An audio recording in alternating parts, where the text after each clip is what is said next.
Whitehead Estates. Listen, I'm telling y'all, join my real estate class. It's starting February the 5th. I'm going to show you how to buy and flip, how to buy complexes, apartment complexes, renovating, and first and foremost, understand that God did it, not me. What's up, y'all? This is Bishop Lamar Miller Whitehead, man. Y'all come out to vote. Early voting has just started. Sports Center, please repeat after me. It's only one rule. I will not lose.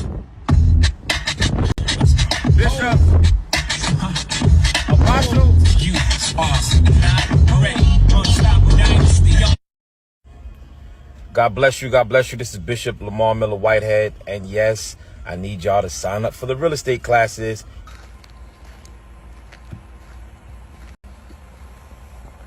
What's up, y'all? What's up? What's up? What's up, man? We here at the Whitehead Estates, man.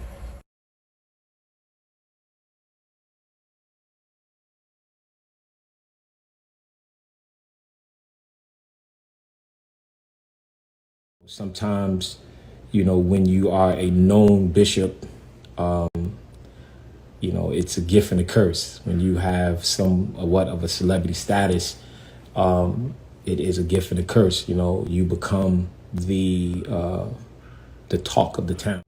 Took all of my wife's jewelry and took all of my jewelry, and then they left.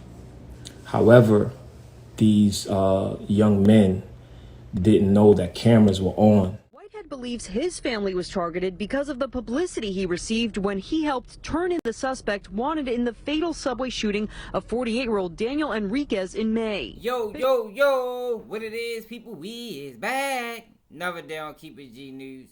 And they we talking about Bishop Lamar Whitehead. Do y'all remember him?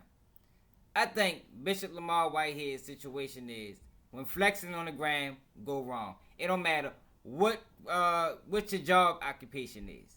Because he was the bishop. He was the pastor, like a real one.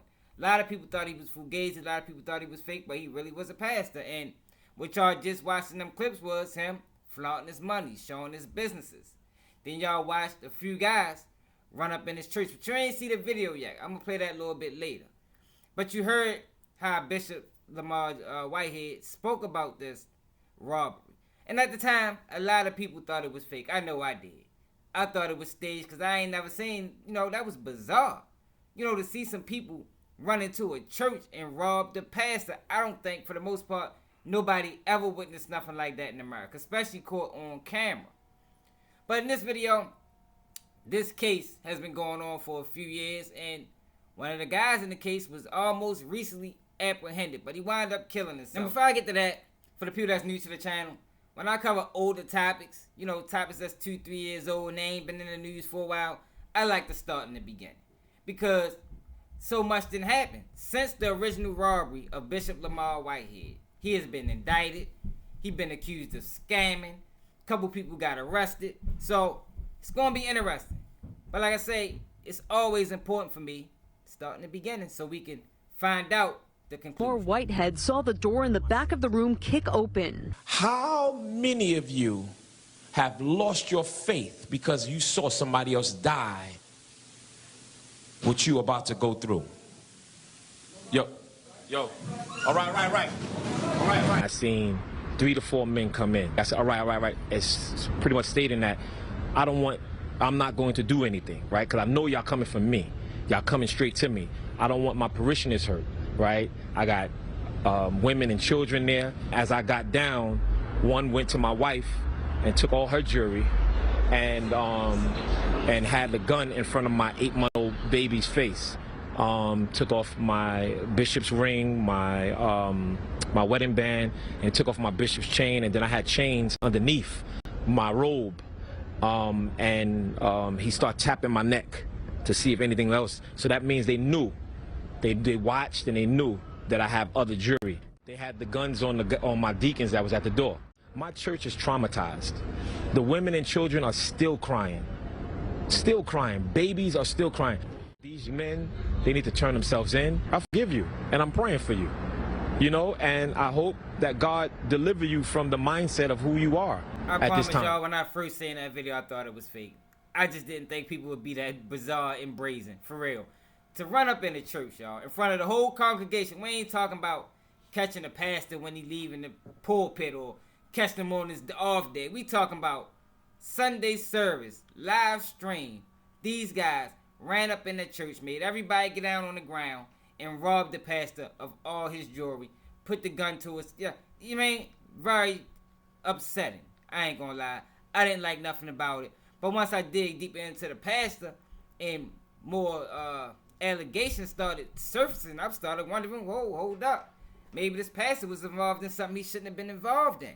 You know, no details of that ever came out, but there have been other videos of the pastor choking out women that, you know, cause this was after the alleged robbery. I ain't gonna say alleged because we seen it on tape, but this was after the robbery where he choked out a woman that came there. It looked like to heckle him, or I don't know what it was. For his defense, he said the woman was getting too close to his wife. So I understand that, you know, you gotta protect your family at all costs. Then another woman, older woman, came out, said that she gave this man her life savings. You know, he basically scammed her out of it.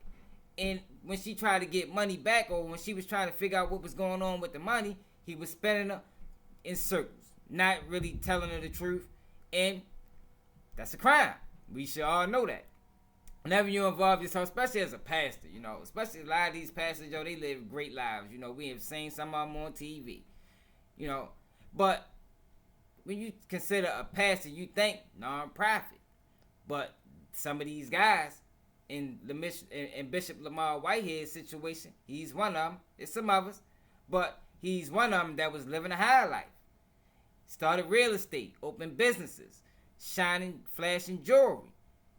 But y'all know, with anything that's built in evil or rooted in dysfunction, federal government is going to come crashing down. The Brooklyn pastor who was mugged during a church service last summer was arrested by the FBI today. News 12's Shakti Dennis is in front of the church with more on the charges brought against him.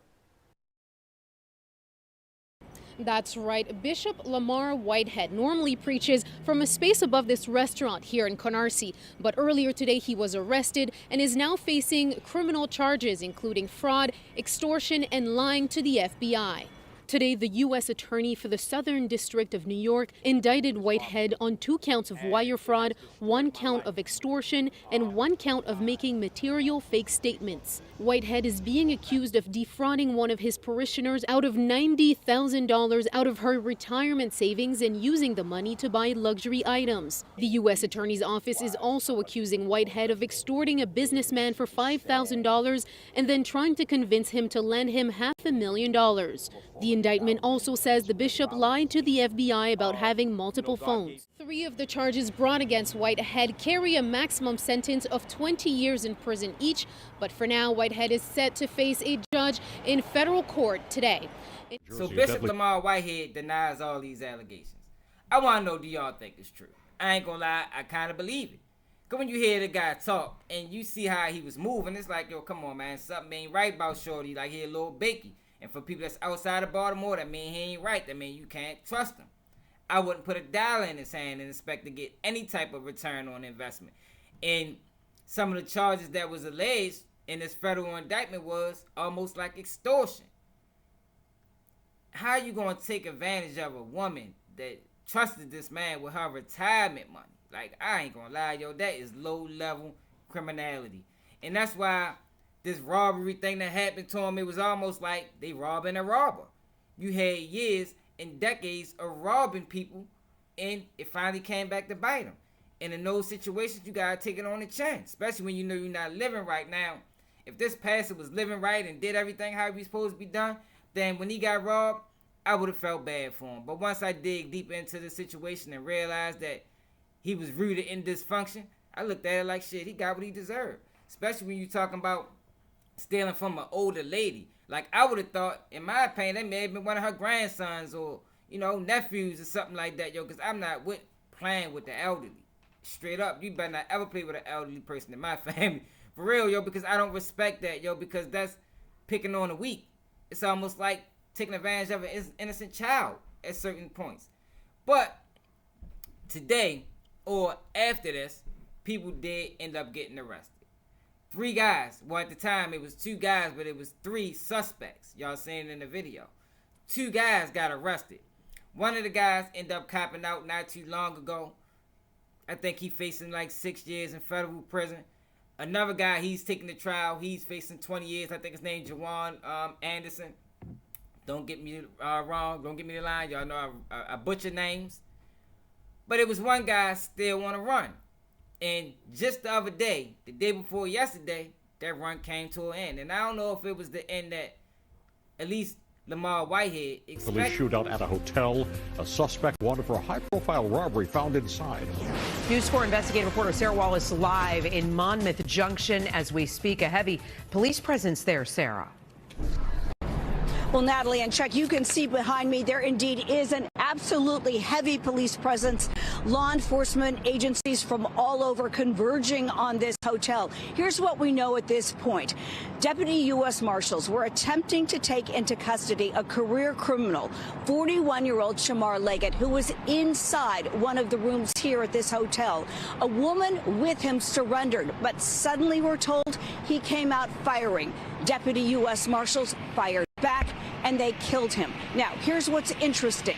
He is one of 3 suspects who are believed to have robbed during a live stream stick-up of Bishop Lamar Whitehead in Brooklyn during a sermon that he was giving in July of 2022. The men got away with $1 million worth of jewelry.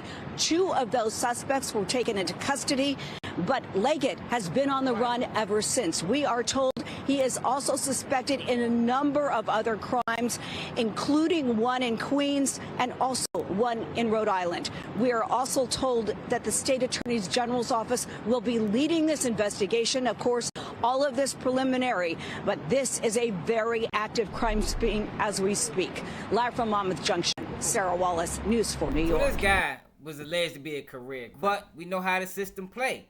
And if he'd have got caught for these charges, because he caught some other charges in another town, I think it was like a robbery / attempt murder. I think a gun was fired. And he was going to face a lot of time for these charges, especially when you're dealing with the federal government and their point system. You talking about career criminal, he might have been facing life in prison, so you would expect somebody in that position to go out the way he did. He went out with a bang, ended up getting killed by the police. But Bishop Lamar Whitehead, ironically, the same time that this was going on, he was live. Talking to his congregation that he got on Instagram. But this was the story of what happened. Like I said, I had to take y'all through all the series of events to make the thing make sense. Because I don't believe in just picking up a story at the end. You know, especially when it's been in the news for years and, you know, people might be lost. Like, what the fuck? I don't even remember this completely. But I don't know how y'all feel about it in the comments, y'all. Was this a situation with Lamar Whitehead where the robber got robbed? It was just his time, you know. The energy you put into this world, you get back in a lot of instances. We've seen it before. And how y'all feel about the jail time that these guys receive? You know, 6 years. I think it was respectfully. He must didn't have no record. But the guy that just killed himself, he probably was facing a little bit more time. But now you got a lone man going to trial on his own. We'll see how that play out, man. I'm going to be sure to cover. He facing 20 years if convicted. But let me know how y'all feel about us in the comments. Another day, keep it G News. Nigga can't do what I do, y'all niggas can't copy me. Let's keep shit G. Let's keep shit G. Let's keep the shit G. Let's keep shit G. Let's keep shit G.